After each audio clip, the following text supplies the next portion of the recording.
update ng bayan, maasahan anumang panahon. Magandang araw po sa ating lahat. Narito na ang pinakahuling update sa magiging lagay ng ating panahon sa araw na ito hanggang sa mga susunod na araw. Sa kasalukuyan ay nakakaapekto pa rin sa ating bansa ang tatlong weather systems, ang shearline, ang easterlies at ang amihan. Unahin natin ang shearline na kung saan ay magdadala ito ng maulap na kalangitan, kalat-kalat na pagulan at pagkidlat-pagkulog sa buong Visayas, sa may Sorsogon, Masbate at Romblon. Mag-ingat po dahil posible ang banta ng mga biglaang pagbaha o pagguho ng lupa, lalo na kung may mga umiiral na katamtaman hanggang sa minsan ay malalakas na pag-ulan. Samantala ang mainit na hangin mula sa karagatang Pasipiko o yung tinatawag nating easterlies naman ay magdadala ng maulap na kalangitan na may mga kalat-kalat na pagulan at pagkilat-pagkulog sa buong Mindanao.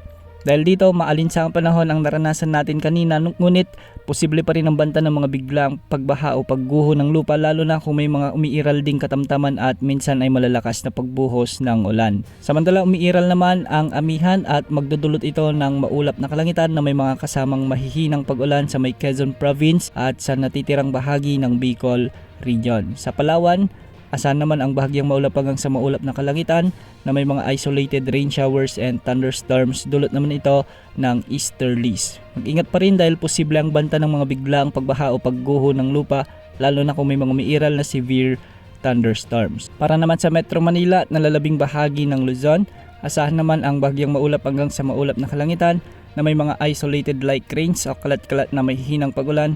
Dulot pa rin ito ng umiiral na northeast monsoon. Sa mga susunod na araw ay mas tataas pa ang temperatura ng ating bansa. Ibig sabihin nito ay nagtatransition na ang ating panahon patungo sa tinatawag nating tag-init o yung dry season. Para naman sa lagay ng mga pag-alon sa ating mga karagatan, ang silangang karagatan ng Southern Luzon at Visayas posibleng umabot mula 1.5 hanggang 2.8 meters. Sa nalalabing karagatan ng bansa posibleng umabot hanggang 2.1 meters. Wala pa rin tayong namamonitor na LPA o bagyo na posibleng makaapekto sa ating bansa hanggang sa susunod na 5 araw. Yan muna ang latest sa lagay ng panahon. Ito po ang weather update ng bayan, maasahan anumang panahon.